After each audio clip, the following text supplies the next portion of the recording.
우리 지금부터 2020년 4월 5일 일왕교회 주일 예배를 시작하도록 하겠습니다. 잠시 조용한 기도로 주님 앞에 나아가도록 하겠습니다.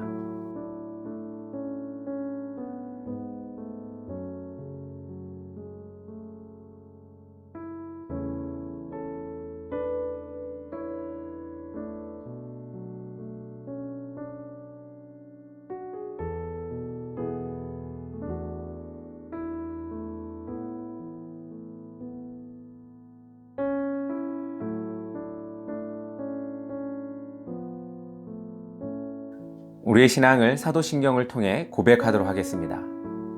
전능하사 천지를 만드신 하나님 아버지를 내가 믿사오며 그 외아들 우리 주 예수 그리스도를 믿사오니 이는 성령으로 잉태하사 동정녀 마리아에게 낳으시고 본디오 빌라도에게 고난을 받으사 십자가에 못 박혀 죽으시고 장사한 지 사흘 만에 죽은 자 가운데서 다시 살아나시며 하늘에 오르사 전능하신 하나님 우편에 앉아 계시다가 저리로서 산 자와 죽은 자를 심판하러 오시리라. 성령을 믿사오며 거룩한 공예와 성도가 서로 교통하는 것과 죄를 사하여 주시는 것과 몸이 다시 사는 것과 영원히 사는 것을 믿사옵나이다. 아멘. 마음과 뜻을 모아 영상을 통해 한 목소리로 주님을 찬양하며 나아갑시다.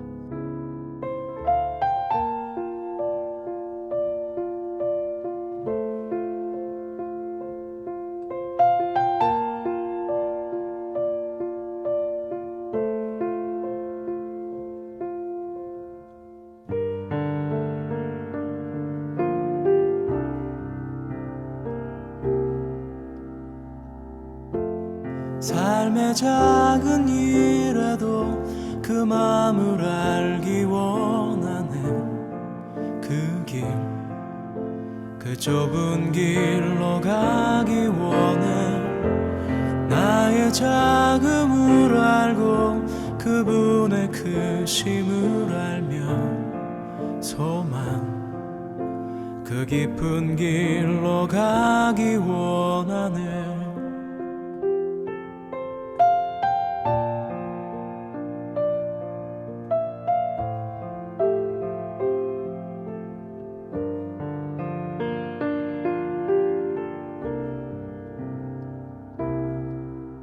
저 높이 솟은 산이 되기보다 여기 오름직한 동산이 되길, 내가 아는 길만 비추기보다는 누군가의 길을 비춰준다면 내가 노래하듯이 또 내가 얘기하듯이 살길, 난 그렇게 죽기 원하네. 삶의 한 절이라도 그분을 담기 원하네. 사랑, 그 높은 길로 가기 원하네.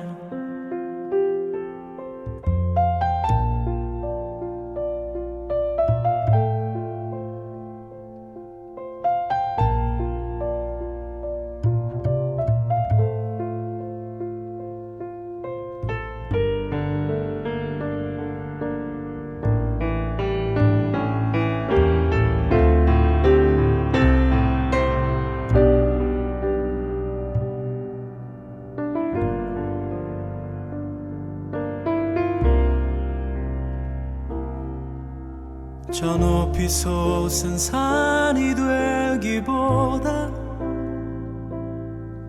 여기 오름직한 동산이 되길, 내가 아는 길만 비추기보다는 누군가의 길을 비춰준다면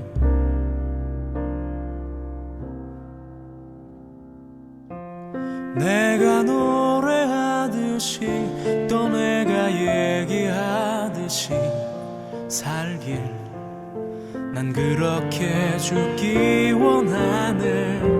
삶의 한 절이라도 그분을 다 닮기 원하네. 사랑 그 좁은 길로 가기 원하네. 그 깊은 길로 가기 원하네. 그 높은 길로 가기 원하네.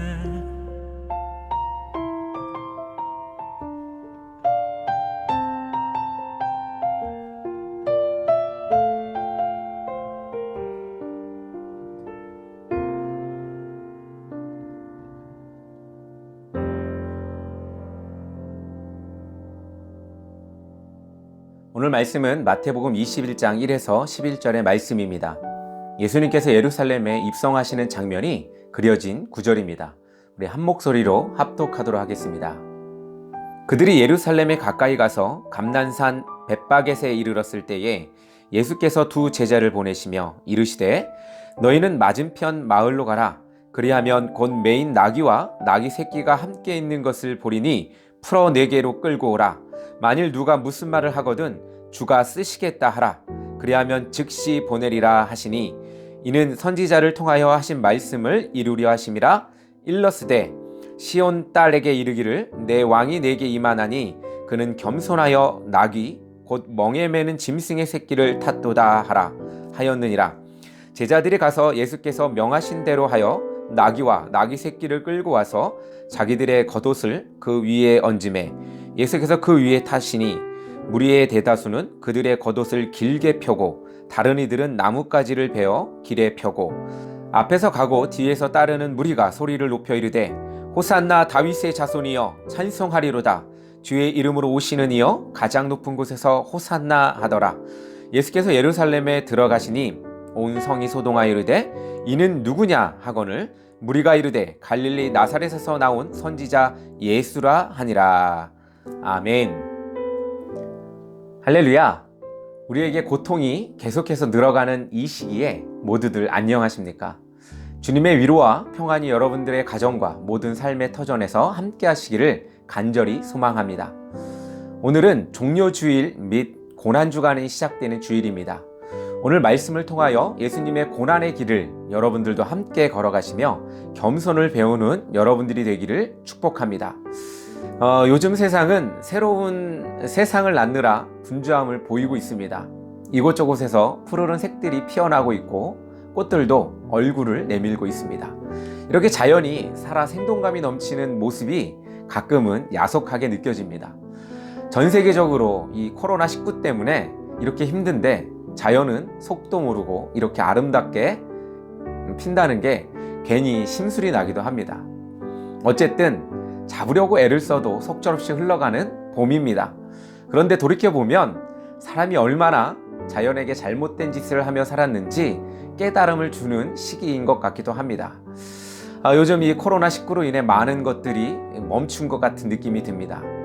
그런데 실제로 모든 것이 순리대로 흘러가는 것을 우리는 보게 됩니다. 모든 것이 사람 중심으로 움직였던, 아니 그렇게 착각하고 살고 있는 사람에게 자연은 오늘날 우리에게 경고하듯이 질병을 주기도 하고 때론 큰 재난을 주기도 합니다.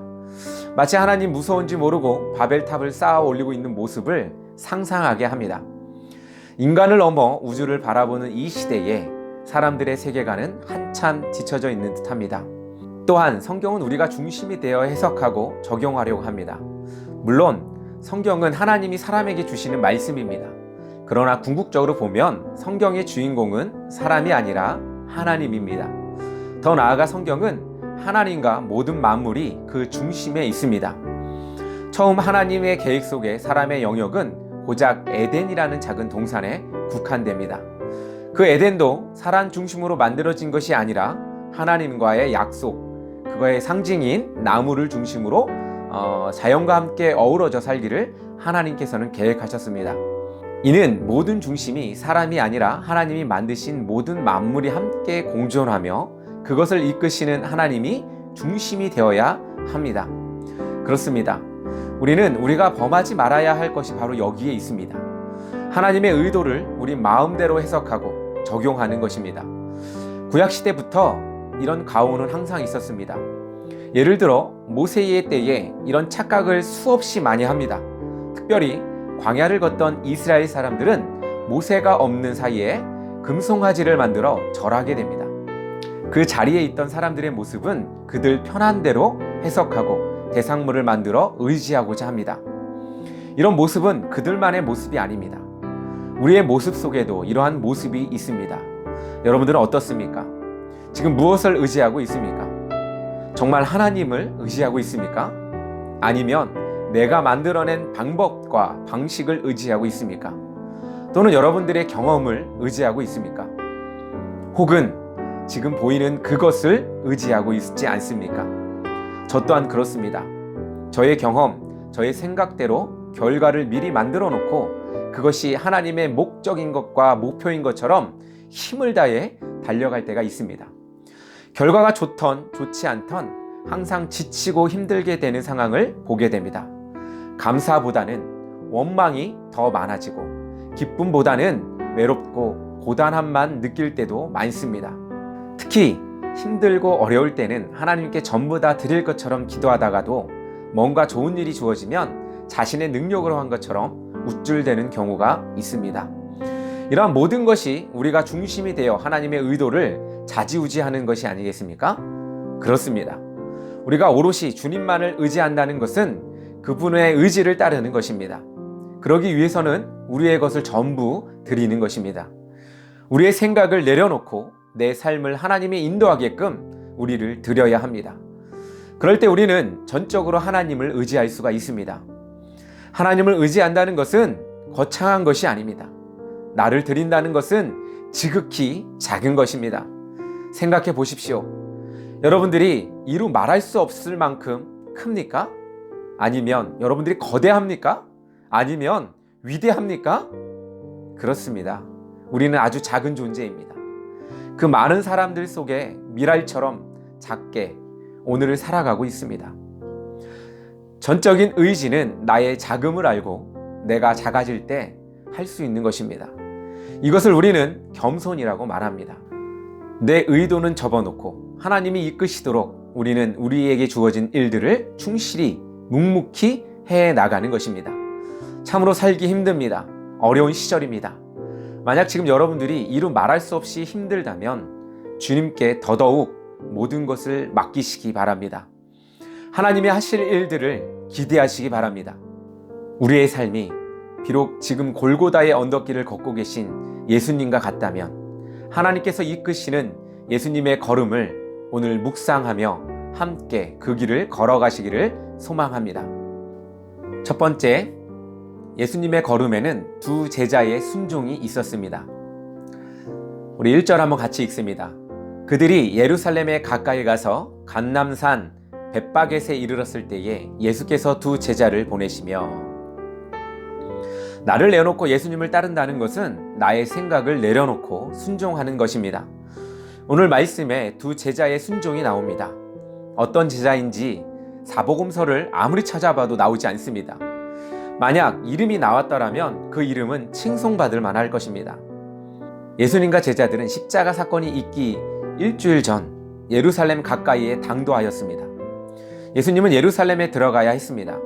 공생의 기간에도 수차례 예루살렘에 가셨지만 특별히 이번 방문은 마지막이 될 방문이었고 마지막이 될 것을 이미 알고 계셨습니다. 특별히 예수님의 인기는 아마도 지금의 BTS 정도의 인기가 되지 않았을까 이렇게 생각이 듭니다. 어른부터 아이들까지 모르는 사람이 없을 정도로 소문에 소문이 더했습니다. 인기가 많으면 어떻습니까? 요즘은 돈도 많이 벌겠죠. 그러면 제일 먼저 변화되는 것이 무엇이겠습니까? 옷이나 행색이 변화되지 않겠습니까? 그 다음에는 우리 타고 다니는 차, 자동차가 변할 것입니다. 삐까뻔쩍한 자동차로 변했겠죠. 자신을 높이려고 할 때 제일 유용하게 쓰이는 것이 바로 자동차 아니겠습니까? 그렇습니다. 과거나 지금이나 마찬가지인 것 같습니다. 예수님 당시에는 아마도 힘 좋고 튼튼한 말을 타고 화려한 장식을 하고 멋있게 등장해야 했는데 예수님은 그렇지 않았습니다. 우리 2절하고 3절 한번 같이 보도록 하겠습니다. 이르시되 너희는 맞은편 마을로 가라. 그리하면 곧 메인 나귀와 나귀 새끼가 함께 있는 것을 보리니 풀어 내게로 끌고 오라. 만일 누가 무슨 말을 하거든 주가 쓰시겠다 하라. 그리하면 즉시 보내리라 하시니.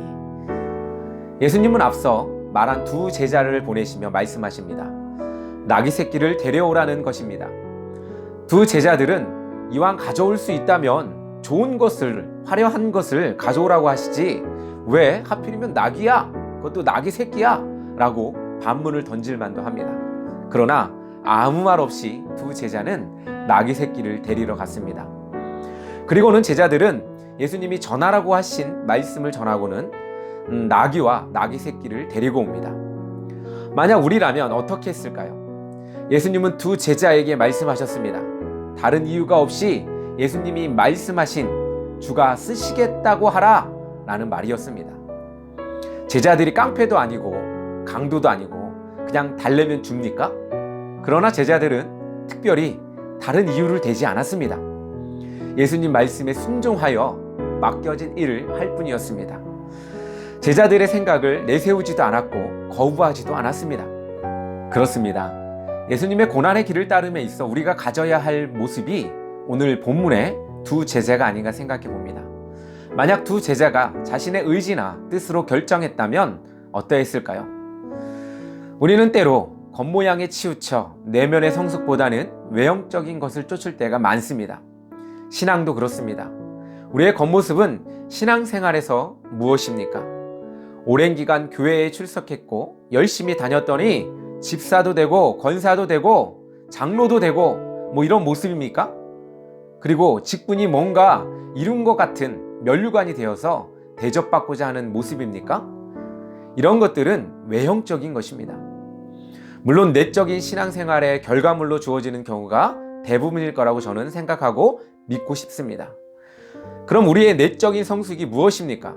그것은 바로 순종함입니다. 순종에 내적인 성숙이 있습니다. 순종으로 얻어지는 것은 우리의 역사를 이루는 것이 아닙니다. 하나님께 순종한다는 것은 하나님의 역사를 이루는 것입니다. 우리 4절하고 한번 6절 같이 보도록 하겠습니다. 이는 선지자를 통하여 하신 말씀을 이루려 하심이라 일러스되. 우리 6절 같이 봅니다. 제자들이 가서 예수께서 명하신 대로 하여. 우리의 역사가 아니라 하나님의 역사입니다. 예수님의 사역을 이루는 일입니다. 사랑하는 성도 여러분, 우리의 삶이 힘든 이유가 무엇입니까? 혹 다른 무엇인가에 비교되는 삶 때문입니까? 나보다 낫다고 보이는 그것 때문에 자괴감이 느껴지십니까? 열등하다고 느껴지십니까? 하나님이 나를 판단하는 것이 아니라 내가 혹은 다른 누군가가 나를 판단하는 것 때문입니까? 사랑하는 성도 여러분, 여러분은 오늘 이 두 제자처럼 예수님의 말씀에만 전적으로 의지하시기를 바랍니다. 우리의 생각이 때로는 우리를 통해 이루시고자 하신 하나님의 일을 막을 때가 있습니다. 그렇게 되지 않기 위해서 나의 문제가 되지 않게 하는 것입니다. 나의 문제는 바로 하나님의 문제가 되게 하는 것입니다. 그것은 우리의 순종이 이룰 수 있는 것입니다. 각자의 삶 속에 하나님께 순종하지 못하고 내 자신의 의지대로 이끄는 것이 있다면 오늘 이 시간 주님께 내어 맡기시고 주님과 함께 그 길을 걸어가시기를 간절히 소망합니다. 두 번째, 예수님의 걸음에는 계획이 다 있었습니다. 제자들은 미리 준비한 나귀 새끼를 예수님께 가져옵니다. 저는 이 본문을 읽을 때마다 드는 생각이 있습니다. 여러분들 중에도 그런 생각 하시는 분들이 있을 텐데, 성인이 나귀 새끼를 탄다는 것, 그건 너무나 이 나귀 새끼에게 가혹한 일이 아닌가 라는 생각을 좀 해봅니다. 동물학대도 아니고 뭐 그렇게 말하는 사람도 있습니다만, 그래서 찾아봤습니다. 이 나귀가 크기까지 한 3년 반쯤 걸린다고 합니다. 아마도 오늘 본문에 나오는 나귀 새끼는 그렇게 어린 나귀는 아닌 것 같습니다. 힘도 좋고 일부리기 좋은 이 가축이라고 하는데, 어쨌든 나귀 새끼는 오늘 본문의 아주 핵심적인 존재입니다. 이 짐승 한 마리가 갖는 의미는 예수님의 순환의 여정을 더욱 빛나게 합니다. 여기서 다른 복음서들과 조금 다른 장면이 나옵니다. 마가, 누가, 요한에서는 나귀 새끼만 나오는데, 여기에서는 나귀와 나귀 새끼 이 두 마리만 나오는 것을 관찰할 수가 있습니다. 여러 가지 해석이 있으나 아마도 마태는 일반적인 상황을 생각했던 것 같습니다. 어린 나귀, 즉 아직 길들여지지 않은 어린 나귀를 활용하기 위해서는 어미 나귀가 필요합니다. 새끼 나귀는 어미를 따라 움직이기 때문입니다. 또한 제자들 둘을 보낸 이유가 여기 있지 않을까 이렇게 생각해 봅니다. 어쨌든 그것은 중요한 것 같지가 않습니다. 여기서 중요한 것은 예수님께서 어린 나귀를 선택하신 이유와 그 과정입니다. 그것은 오늘 본문에도 잘 나와 있지만 우리 구약에서 이야기하고 있는 스가랴 9장 9절의 말씀입니다. 시온에 따라 크게 기뻐할지어다. 예루살렘에 따라 즐거이 부를지어다. 보라, 내 왕이 내게 임하시나니 그는 공의로우시며 구원을 베푸시며 겸손하여서 나귀를 타시나니 나귀의 작은 것 곧 나귀 새끼라. 이 말씀을 이루기 위한 것이었습니다. 약 기원전 6세기쯤 스가랴의 예언이었습니다. 놀라지 않을 수가 없는 것이 여기에 있습니다. 예수님이 오시기 전에 한 몇백 년 전, 5, 600년 전에 이미 예언되어 왔고 그것을 이루기 위해 누군가는 준비되었다는 것입니다. 저는 오늘 이 본문 속 나귀의 주인을 묵상하면서 하나님의 역사관을 볼 수가 있었습니다. 한낱 인생에 불과할지라도 하나님은 이름도 기록되지 않은 그 사람들을 통해 하나님의 위대한 역사를 이룬다는 것입니다. 비단 이뿐 아니라 이름 모를 두 제자의 모습을 통해서도 우리의 사명이 무엇인지를 볼 수가 있습니다. 이들의 인생은 아마도 책으로 쓴다면 몇 권은 쓸 수 있을 것입니다. 희로애락이 있는 삶을 그린다면 영화 한 편은 나오지 않겠습니까? 그런데 그들의 삶의 전부와도 바꿀 수 없는 한 사건으로 인해 그들은 기억되고 있습니다. 이 모든 것은 다 하나님의 계획 속에 있었습니다. 우리의 삶도 그렇습니다. 우리가 계획하는 모든 것을 이루실 분이 바로 내가 아니라 하나님이라는 겁니다. 우리가 세워놓은 계획과 미래는 나에게 있는 것이 아닙니다. 오직 하나님께 그 주권이 있습니다. 농부는 봄이 되면 밭을 갈고 씨앗을 뿌립니다. 그리고 싹이 나고 여름이 지나 열매를 맺으면 가을에 수확을 합니다. 우리의 때가 혹 봄에 때를 살 때가 있고 또 여름의 때에 살 때가 있고 또 열매를 거두는 가을의 때에 살 때가 있을 것입니다. 이러한 역사관에 살아갈 때 우리가 범하지 말아야 할 것이 있습니다. 씨앗을 뿌려놓고 싹이 나오는 것을 기다리는 것을 조급한 마음으로 기다린다면 우리는 실수를 할 수밖에 없을 것입니다. 때가 되면 혹 내가 아니라도 그 때를 이루실 분은 하나님이라는 겁니다. 시간의 주인도 하나님이시오 계절의 주인도 하나님이십니다. 때를 따라 입히시는 분이 하나님입니다. 지금 밖에 보십시오. 세상의 때를 따라 변해가고 있지 않습니까? 우리가 하나님의 역사 가운데에 이름 없이 기억될지라도 우리의 역할은 그것까지입니다. 그렇다고 그 안에 누가 높고 누가 낮음이 있는 것이 아니라 하나님 보시기에는 모두가 다 똑같이 사랑스러운 하나님의 자녀인 것입니다. 씨앗을 뿌리던 열매를 거두던 다 그 역할이 있고 때가 있습니다. 그 누구 하나 소중하지 않은 사람이 없습니다. 우리는 우리의 길을 가면 됩니다. 우리에게 주어진 사명만 붙들고 나가면 됩니다. 세상에 풍파가 올지라도 우리는 우리의 역할만 하면 됩니다. 혹 그것이 여러분들의 자녀를 주의 자녀로 양육하는 것일 수 있으며 어떤 이는 그리스도의 마음으로 장사를 하는 것일 수 있습니다. 어떤 이는 예수님의 사랑으로 어려운 이들을 돕는 것일 수도 있습니다. 또는 부모를 잘 섬기는 자녀가 될 수도 있습니다. 우리의 사명은 그저 오늘을 살아가며 우리의 중심에 하나님을 모시고 그분의 역사 속에 살아가는 것입니다. 세 번째로 예수님의 걸음에는 겸손함이 있었습니다. 오늘 본문에 등장하는 예수님을 표현할 때 제일 많이 쓰는 수식어가 바로 겸손의 왕이라는 표현입니다. 예수님이 왜 겸손의 왕이 되었는지 오늘 본문이 아주 잘 표현하고 있습니다. 앞서 말했듯이 예수님은 멋있는 백마를 타고 예루살렘에 입성할 수도 있었을 것입니다. 많은 사람들이 추종하고 따르고 있으니 무엇이 문제가 될 수 있겠습니까? 그러나 예수님은 스가랴 9장 9절을 이루시기 위해 어린 나귀를 타고 예루살렘에 등장하십니다. 사람들은 어린 나귀에게 자신이 입던 먼지투성이이고 냄새가 났을 그곳을 안장으로 깔아줍니다. 당시 사람들에게 옷은 아주 중요하고 귀한 것이었습니다. 예수님이 십자가에 돌아가실 때 군병들은 예수님의 옷을 나눠 갖는 것을 보았을 것입니다.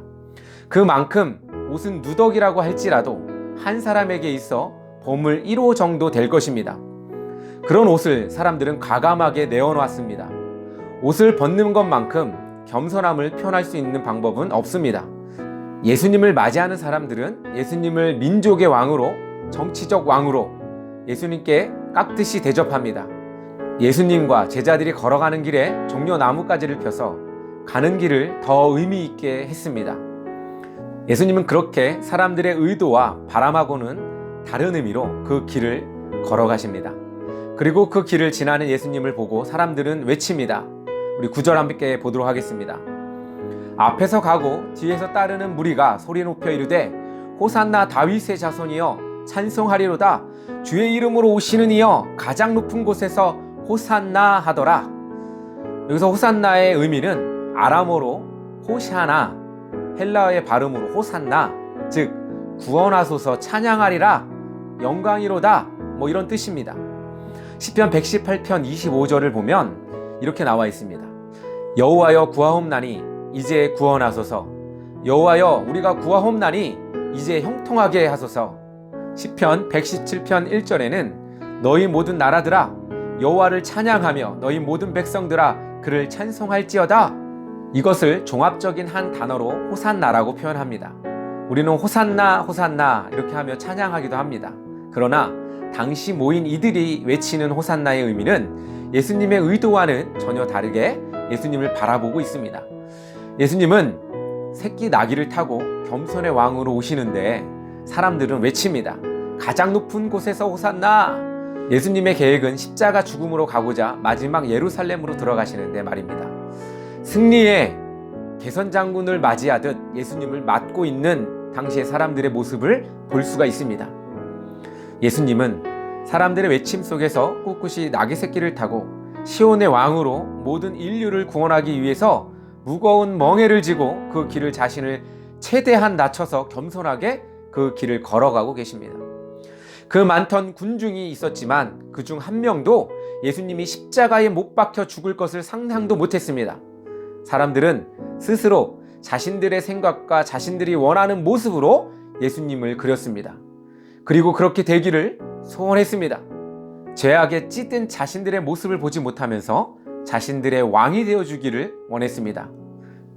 사랑하는 성도 여러분, 우리가 만들어 놓은 기준이 우리를 넘어뜨릴 수가 있습니다. 우리가 예수님과 함께 걷는 걸음에는 나의 의지를 내려놓고 주님의 의지를 따르는 겸손이 있어야 합니다. 어떤 분들이 말하길 나는 정말 겸손하게 살고 있고 살아왔어 라고 이야기합니다. 그러나 목적의 방향이 잘못되었다면 우리의 겸손도 다른 방향을 가리키고 있을 때가 있습니다. 우리에게 상실이 큰 이유는 우리의 삶을 우리가 이끌어가고자 하는 마음 때문입니다. 하나님 말씀하십니다. 이사야서 41장 10절에 두려워하지 말라 내가 너와 함께함이라 놀라지 말라 나는 내 하나님이 됨이라 내가 너를 굳세게 하리라 참으로 너를 도와주리라 참으로 나의 의로운 오른손으로 너를 붙들리라. 우리가 붙잡고 있는 것을 내려놓을 때 우리는 비로소 하나님의 구원의 손을 잡을 수가 있습니다. 우리의 중심에 내가 아닌 나를 구원하신 예수님이 있기를 간절히 바랍니다. 주님은 우리를 구원하실 왕이십니다. 그 왕에게 우리를 드리시기 바랍니다. 우리가 외쳐야 할 호산나는 겸손의 왕으로 나와 우리 무리의 죄악을 등에 지고 십자가로 향하는 예수님께 호산나를 외쳐야 하겠습니다. 고난주간이 이제 시작됩니다. 우리의 시작이 이처럼 우리의 것을 드리며 주님의 고난의 길을 함께 걸어가는 여러분이 되기를 간절히 소망합니다. 다 같이 기도하겠습니다. 사랑과 은혜가 풍성하신 하나님 아버지, 주님의 은혜를 우리가 힘입어 나아갑니다. 아버지, 이제 사순절 마지막 고난주간이 시작되었습니다.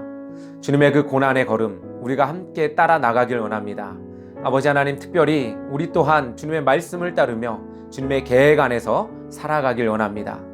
또한 주님께서 우리의 삶을 이끄실 때에 우리를 통하여 하나님의 역사를 이루게 하여 주시고 하나님의 역사 가운데 우리가 있게 하여 주시기를 간절히 소망합니다. 또한 예수님의 그 겸손의 걸음을 우리가 배워나가길 원합니다. 진정으로 우리가 주님의 그 걸음 따라갈 때 나를 내려놓고 주님만 따라가며 온전히 모든 것 내어드리는 우리 되게 하여 주시옵소서. 하나님께서 우리의 삶을 이끄실 줄 믿습니다. 예수님의 이름으로 기도드립니다. 아멘.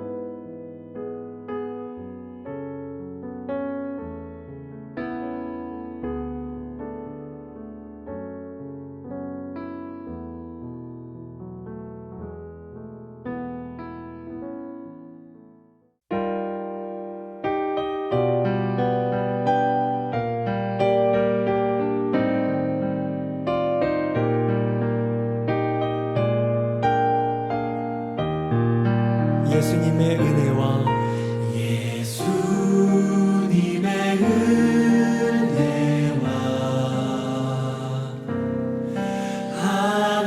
하나님의 사랑과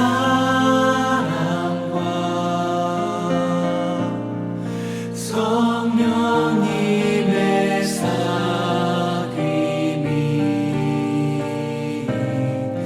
우리와 함께하기를. 한 번 더 축복하며 예수님의 은혜와 하나님의 사랑과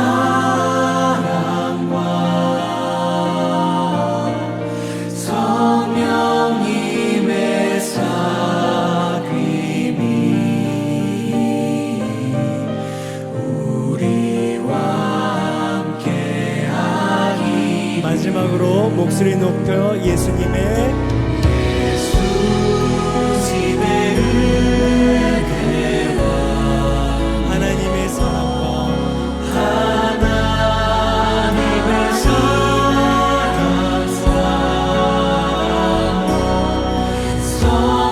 성령님의 사귐이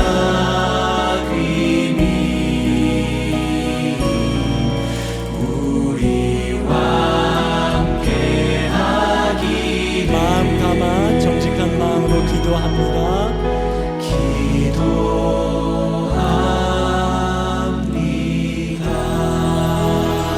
우리 서로를 향해서 격려하시고 박수하시고 또 우리를 이끌어주실 주님께 감사의 박수 올려드리면서 여러분 감사합니다. 어노인팅 예배를 마쳤습니다. 감사드리고 함께 해주셔서 감사합니다. 평안히 돌아가십시오. 감사합니다.